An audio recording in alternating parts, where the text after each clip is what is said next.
Bem-vindo ao Bicho de Contos. O observador silencioso, como um cachorro de orelha quebrada, salvou uma menina que nunca chorava. Você sabe, às vezes acho que o oceano conhece mais segredos do que qualquer pessoa poderia imaginar. Não de um jeito místico ou mágico, nada disso, mas simplesmente porque ele está lá, observando e escutando há tanto tempo. Escutou os sussurros de amantes na praia, as orações de pescadores partindo ao amanhecer, as confissões de quem achava que as ondas seriam os únicos que não iriam julgá-los. E às vezes, se você prestar atenção quando a maré está baixando, quase dá para ouvir esses segredos sendo levados junto com a água. Estou contando isso porque é no oceano que essa história começa, embora não da maneira que você possa imaginar. Não com um resgate dramático de alguém se afogando, nem algum clichê de um cachorro puxando uma criança das ondas. Não, essa história começa com o silêncio. O tipo de silêncio tão completo que parece que o mundo está prendendo a respiração. Deixe-me me apresentar. Meu nome é Eleanor, mas todo mundo em Pontal da Paz me chama de Ellie. Moro nessa pequena cidade litorânea no Maine há 53 anos. Nasci aqui, cresci aqui e, se Deus quiser, provavelmente vou morrer aqui também. Cuido da biblioteca local, que na verdade é uma antiga cabana de pescador com muito mais livros do que foi feita para comportar. O tipo de lugar onde as pessoas vêm não só para pegar livros, mas pelo conforto silencioso de saber que alguém sempre está lá, mesmo que seja apenas uma senhora mais velha que lembra quando a cidade tinha só 3 sinais de trânsito. Sobre Pontal da Paz. É o tipo de lugar que não aparece na maioria dos mapas, escondido numa península onde o Oceano Atlântico se choca contra costas rochosas com uma determinação implacável. População: 417 habitantes. Se você contar os 3 gatos da Dona Helena, e ela conta porque eles pagam o aluguel em ronronados, é o tipo de cidade onde todo mundo sabe da sua vida, mas por respeito fingem que não sabem. Onde os barcos de pesca chegam ao amanhecer com suas capturas e o cheiro de sal e diesel fica no ar como um velho amigo familiar. Devo mencionar que Pontal da Paz tem um ritmo, um coração sazonal que dita tudo. O verão traz turistas que acham que descobriram uma joia escondida, como se estivéssemos nos escondendo de propósito, enchendo as poucas pousadas e o restaurante com vozes altas e pele cheirando a protetor solar. O outono traz os lagosteiros de verdade, seus barcos balançando no porto como rolhas coloridas. O inverno... Bem, o inverno traz neve, isolamento e um silêncio do tipo que faz você ouvir seus próprios pensamentos com muita clareza. E a primavera? A primavera traz o despertar lento, os primeiros brotos verdes surgindo da terra fria, o retorno das aves migratórias e a sensação de que, talvez, o mundo não tenha nos esquecido afinal. Foi no final de agosto que tudo começou a mudar, embora nenhum de nós soubesse na época. Os turistas estavam arrumando as malas, as casas de temporada estavam sendo fechadas para a temporada e a cidade estava voltando ao seu ritmo mais tranquilo. Foi então que a nova família chegou, os Garcias. Nada em comum para o fim da temporada, mas havia algo diferente neles. Eles se mudaram para a antiga casa dos Callahan, aquela cabana azul desgastada no fim da Rua Gaivota, que estava vazia havia anos. A mãe, Maria, era enfermeira e havia assumido um cargo na pequena clínica da cidade vizinha. Ela era quieta, mas acolhedora, com olhos que pareciam carregar mais do que deveriam para alguém tão jovem. E então havia sua filha, Clara. 7 anos, cabelo da cor de folhas de outono e olhos que eram sérios demais para sua idade. Clara mal falava. Não que não pudesse, parecia apenas que escolhia não falar. Acenava com a cabeça, balançava negativamente, ocasionalmente apontava, mas palavras eram tesouros raros. Alguns fofoqueiros da cidade sussurravam sobre traumas, sobre por que uma mãe e filha teriam deixado tudo para trás e vindo para esse canto esquecido do mundo. Mas Maria nunca explicava. E em Pontal da Paz, aprendemos que algumas portas é melhor deixar sem bater. Agora preciso falar sobre Muffy. Não porque ele fosse especial, bem ao contrário, mas porque sua simplicidade é o que tornou tudo o que veio a seguir tão extraordinário. Muffy era um cachorro. Um vira-lata desgrenhado, de porte médio, com uma orelha que ficava ereta e a outra caída, como uma vela quebrada. Ele andava pela cidade havia tanto tempo quanto qualquer um conseguia se lembrar, aparecendo ocasionalmente para pegar restos, mas nunca ficando tempo suficiente para alguém o adotar. Seu velho Peterson, que administra a loja de iscas, costumava dizer que Muffy era um cachorro de guerra, trazido de algum conflito no exterior e abandonado quando seu dono não conseguiu lidar com as memórias. Dona Helena, dos Correios, insistia que ele era um pastor alemão puro, fugido de algum canil chique depois de ser maltratado. A verdade provavelmente era bem mais simples. Ele era só um cachorro de rua, sobrevivendo como podia, seu passado escrito nas cicatrizes ao longo do flanco e no jeito como se assustava com movimentos bruscos. O que tornava Muffy incomum não era sua aparência ou seu histórico misterioso, mas seu silêncio. Não o silêncio pacífico de um cachorro bem treinado, mas uma ausência total de vocalização. Ele nunca latia, nunca choramingava, nunca rosnava, nem quando crianças o perseguiam, nem quando as tempestades de inverno rugiam, nem mesmo quando Billy Carter jogou pedras nele uma noite bêbada atrás do restaurante. Ele simplesmente existia, movendo-se pela cidade como uma sombra, observando, mas nunca participando. Eu já tinha tentado alimentá-lo algumas vezes, deixando tigelas de comida do lado de fora da biblioteca, mas ele só vinha quando ninguém estava por perto, e mesmo assim comia rápido e desaparecia. Havia algo quase militar na maneira como ele se portava. Alerta, atento ao entorno, sempre posicionado para ver todas as saídas possíveis. Dava para se perguntar o que ele tinha visto na vida para ficar tão cauteloso. Agora, é aqui que as coisas começaram a ficar estranhas. Poucos dias depois dos Garcia se mudarem, Murphy começou a aparecer na casa dos Callahan. Não no quintal, não se aproximando da casa, mas sempre na borda da propriedade, sentado debaixo do velho pinheiro que domina a entrada. Ele observava Clara enquanto ela brincava no quintal, a cabeça levemente inclinada, uma orelha para cima, outra para baixo, completamente imóvel. No começo, Maria não parecia se incomodar. Às vezes deixava comida para ele, e só pegava quando ela já estava de volta dentro de casa. Mas então Clara começou a dar passeios, curtos no início, só até o fim da Rua Gaivota e de volta, sempre acompanhada pela mãe. E Murphy começou a segui-los, não tão perto a ponto de ameaçar, claro, sempre uns 15 metros atrás, mantendo o ritmo, parando quando eles paravam, virando quando eles viravam. Era perturbador, na verdade. Em uma cidade tão pequena, somos protetores com nossas crianças, e ver um cachorro estranho, bem, estranho para nós, embora ele já estivesse por aqui há anos, seguindo uma menininha que nem poderia pedir ajuda se precisasse, digamos que isso chamou a atenção. Lembro da primeira vez que vi. Eu estava montando a exposição de volta às aulas na vitrine da biblioteca. Sim, temos uma escola, um prédio minúsculo de uma sala que está aqui desde 1923, quando os vi através do vidro. Clara pulando à frente, Maria andando devagar atrás dela, e então, uns 100 metros atrás, Murphy. Apenas ali, observando. Saí para falar com Maria. Você sabe que esse cachorro está seguindo vocês, não sabe? Perguntei com cuidado, sem querer assustá-la. Maria parecia cansada, o tipo de cansaço que vai além de não dormir bem. Sim, disse. Ele está fazendo isso há dias. Liguei para o controle de animais, mas disseram que ele não está causando problemas, então não podem fazer nada. Você já considerou... Hesitei sem querer me intrometer. Bem, alguns cachorros podem ser imprevisíveis, especialmente vira-latas. Maria me deu um olhar que nunca vou esquecer. Não era medo nem raiva, mas algo mais profundo, resignação talvez, ou o peso de um segredo pesado demais para carregar sozinha.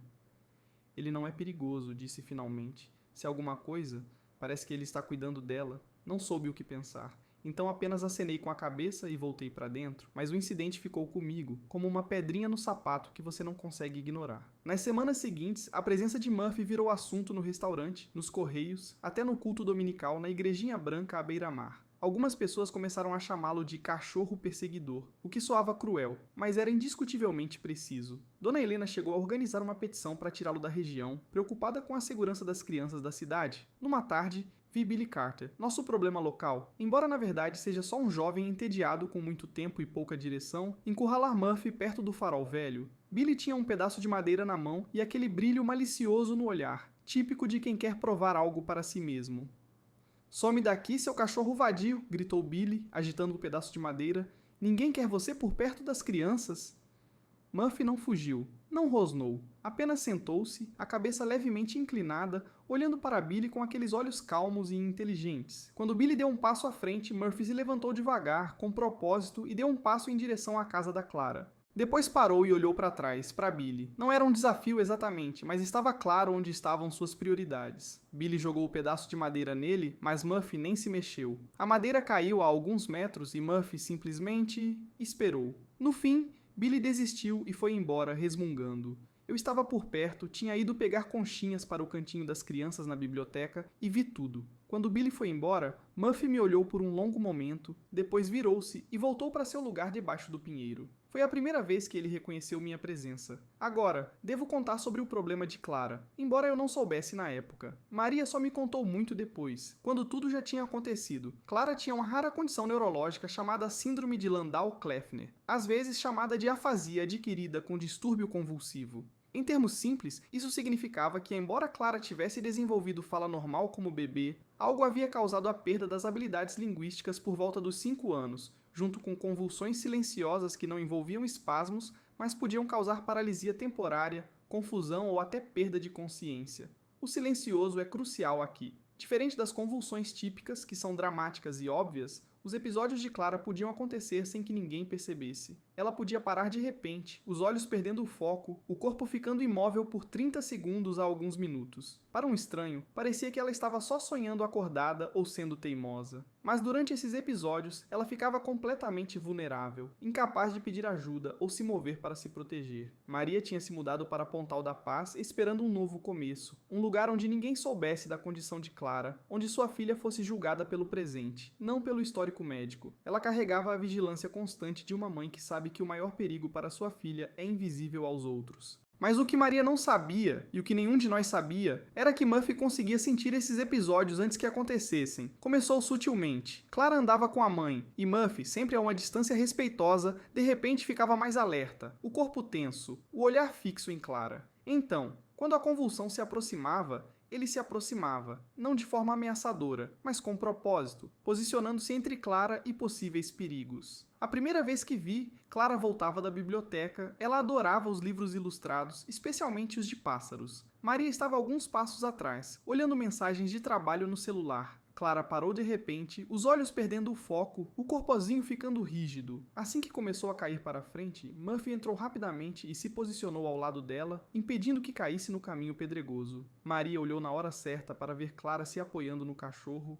que ficou perfeitamente imóvel, permitindo que ela usasse seu corpo como apoio até o episódio passar. Quando os olhos de Clara clarearam e ela pôde se mover novamente, Muffy voltou para sua distância habitual, como se nada tivesse acontecido. Eu estava sentada no banco do lado de fora da biblioteca, fingindo ler, mas na verdade observando aquela estranha dança entre criança e cachorro. Vi a expressão de entendimento Downing no rosto de Maria, a compreensão de que Muffy não o seguia por ameaça, mas por algum propósito instintivo e profundo. Mas aqui é onde as coisas ficaram complicadas. Porque enquanto Maria começou a entender o comportamento de Muffy, o resto da cidade não entendeu. Pelo contrário, ficaram mais preocupados. Para eles, parecia que o cachorro estava ficando mais ousado, se aproximando de Clara, até tocando nela. Dona Helena criou um grupo no Facebook chamado Mantenha Pontal da Paz Seguro para Crianças, que apesar da cidade ter só 17 usuários no Facebook, ganhou força rapidamente. Numa tarde particularmente tensa, eu estava na mercearia quando Billy Carter entrou, vermelho e furioso.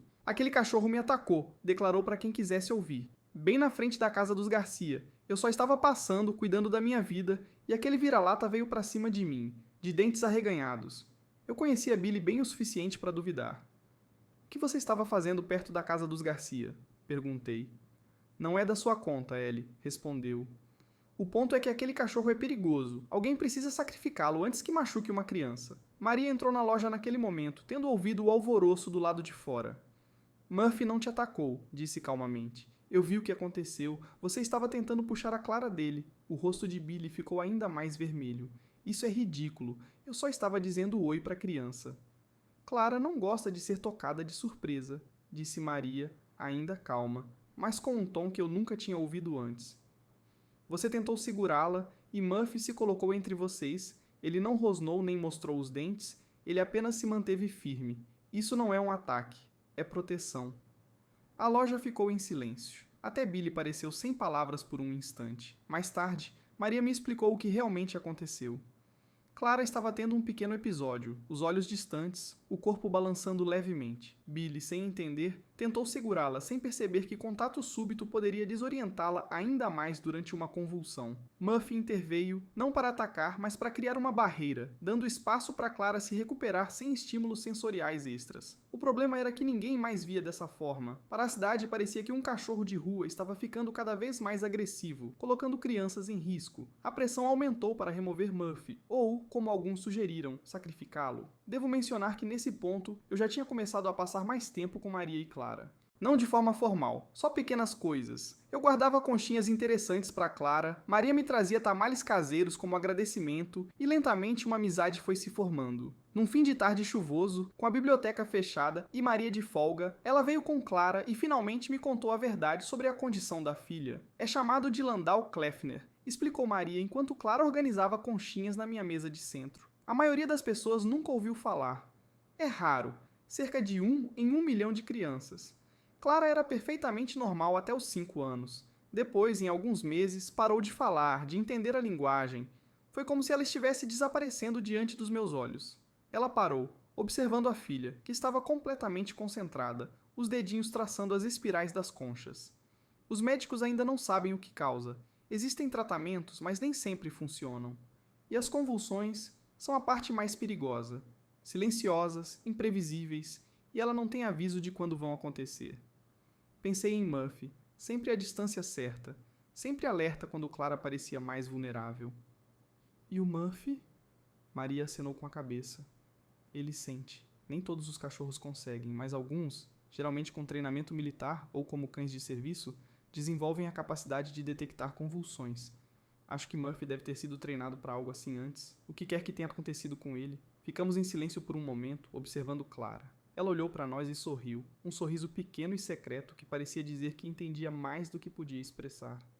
Mas a cidade não entende, disse finalmente. Eles veem um cachorro de rua se aproximando de uma criança e pensam o pior.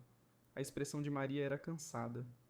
Eu sei, e não posso sair contando para todos que minha filha tem um distúrbio neurológico raro. Essa não é a história dela para ser espalhada pela cidade. Não, concordei. Mas deve haver um jeito de fazer eles verem o que nós vemos. A verdade era que não havia um jeito fácil. A preocupação da cidade cresceu, alimentada pelas exagerações de Billy Carter e o ativismo bem-intencionado, mas equivocado, de Dona Helena. O controle de animais foi chamado várias vezes, mas toda vez confirmavam que Murphy não estava sendo agressivo. Ele apenas estava presente. Então veio o dia do Festival da Colheita, o maior evento anual de Pontal da Paz. Toda a cidade se reúne no centro comunitário para jogos, comida e a coroação da Rainha da Maçã. Sim, temos macieiras aqui, apesar do que você possa pensar sobre o clima do Maine. É o único dia em que todos deixam de lado suas diferenças e fingem que somos uma grande família feliz. Maria e Clara estavam lá, assim como a maioria dos moradores. Murphy, como sempre, estava na borda da comemoração, sentado quietamente debaixo de um bordo, observando Clara enquanto ela examinava as mesas de artesanato com intensa concentração. O festival estava a todo vapor, crianças rindo, adultos conversando, o cheiro de cidra de maçã e massa frita no ar, quando notei algo estranho. Murphy tinha se levantado, não de forma ameaçadora, mas com aquele movimento deliberado e objetivo que eu já conhecia. Ele olhava fixamente para Clara, que estava perto da borda do campo, examinando uma exposição de casinhas para pássaros. Olhei para Maria, que conversava com a professora, e vi sua expressão mudar. Ela também tinha notado Clara. Sua filha tinha parado, os olhos perdendo o foco, os sinais claros de uma convulsão se aproximando. Mas antes que Maria pudesse alcançar a filha, algo extraordinário aconteceu. Murphy começou a se mover, não em direção a Clara, mas em direção à estrada que passa ao lado do campo. Andou com propósito até o centro da pista e sentou-se, olhando para onde os carros vinham. No começo, não entendi. Então vi. A caminhonete de Billy Carter descendo a estrada, Billy ao volante claramente se exibindo, dirigindo mais rápido do que o seguro para nossas ruas estreitas. E Clara, ainda presa na convulsão silenciosa, estava bem na borda do campo, perigosamente perto da estrada. Murphy sentou-se imóvel no meio da estrada, uma orelha para cima, outra caída, bloqueando completamente o caminho de Billy. Billy brecou bruscamente, a caminhonete derrapando um pouco na cascalho, parando a poucos metros do cachorro. O festival ficou em silêncio enquanto as pessoas olhavam para o que aconteceu. Billy saiu da caminhonete furioso. "Vou matar esse cachorro!" gritou, avançando em direção a Murphy, que ainda não se mexia. Mas Maria já estava lá, alcançando Clara no momento em que o episódio passou. Pegou a filha nos braços e virou-se para Billy. "Você vai explicar para toda a cidade por que estava dirigindo de forma imprudente em direção a uma criança com emergência médica", disse, sua voz ecoando pelo campo subitamente silencioso. A verdade veio à tona, então, não de uma vez, mas aos pedaços. Maria explicou a condição de Clara, como as convulsões podiam acontecer sem aviso, como Murphy as sentia e protegia sua filha. Eu acrescentei o que sabia sobre o possível passado de Murphy, como alguns cachorros são treinados para detectar emergências médicas. Mas a verdadeira prova veio de uma fonte inesperada, seu velho Peterson da loja de iscas.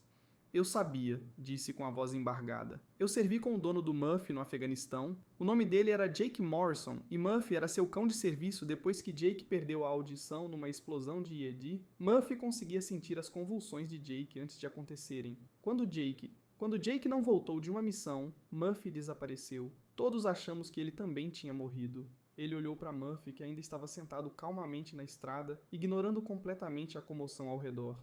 Todos esses anos ele estava procurando alguém mais que precisasse da ajuda dele. O festival terminou de forma diferente do esperado. Em vez de coroar uma rainha da maçã, a cidade se reuniu ao redor de Maria, Clara e Murphy. Billy Carter, surpreendentemente, foi o primeiro a pedir desculpas, admitindo que estava dirigindo rápido demais e não tinha visto Clara em sua pressa de se exibir. Nas semanas seguintes, tudo mudou. Murphy deixou de ser o cachorro perseguidor e passou a ser simplesmente Murphy, o protetor de Clara. A cidade se uniu em torno deles. Dona Helena organizou uma campanha para registrar Murphy como cão de serviço, a professora criou um espaço tranquilo na escola para Clara se recuperar após episódios, e até Billy Carter começou a fazer voluntariado no centro comunitário, ajudando em programas pós-escola. Mas a mudança mais extraordinária foi na própria Clara.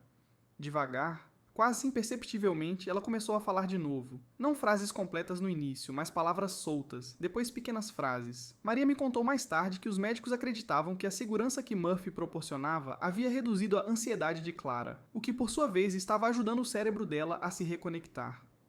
Numa manhã fria de outubro, cerca de 3 meses depois do festival, eu estava indo para a biblioteca quando vi Clara e Murphy à beira-mar. Clara apontava para algo na água, e pela primeira vez que eu ouvia, ela falou: "Olha, Murphy", disse, a voz suave mas clara. "Gaivota." Murphy olhou para onde ela apontava, depois voltou para Clara, e deu um pequeno aceno quase imperceptível. Sua versão de um abanar de rabo, suponho.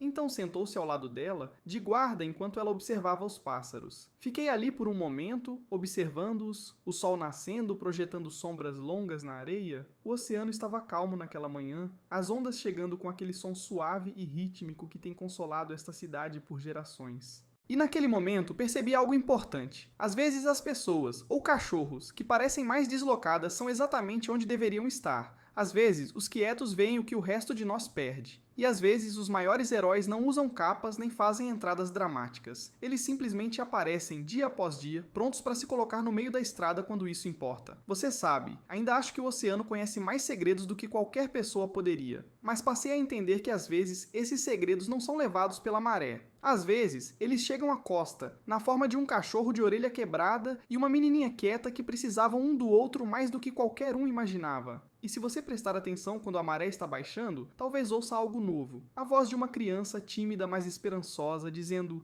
"Olha, Murphy", seguida pelo som suave do suspiro contente de um cachorro. Porque em Pontal da Paz, aprendemos que os segredos mais importantes não são os que o oceano leva, são os que ele traz, suavemente, como um presente embrulhado em algas e entregue pela maré da manhã.